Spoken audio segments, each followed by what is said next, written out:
మహాద్భుతమైన అనుభూతి. నాకు నిజంగా మీతో యథార్థం చెప్పాలి అంటే నేను ఒక్క మాట చెప్పేస్తే సరిపోతుంది, అబద్ధం ఎందుకు.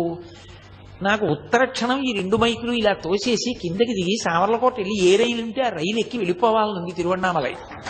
ఇది చెప్తున్నప్పుడు ఆ గిరి ప్రదక్షిణం అంటే నాకు అంత వ్యామోహం, అంత అద్భుతమైనది ఆ గిరి ప్రదక్షిణం, అంత గొప్పగా ఉంటుంది నిజంగా.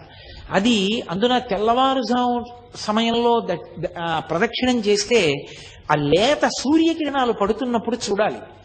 ఆ కొండ ఒక్కొక్క చోట ఒక్కొక్కలా ప్రకాశిస్తూ ఉంటుంది.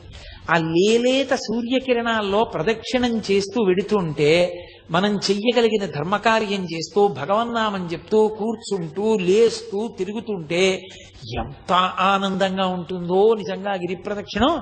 పిల్లలతో పెద్దవాళ్లతో అందరం కలిసి నిజంగా యాత్ర అంటే కొన్ని వందల మంది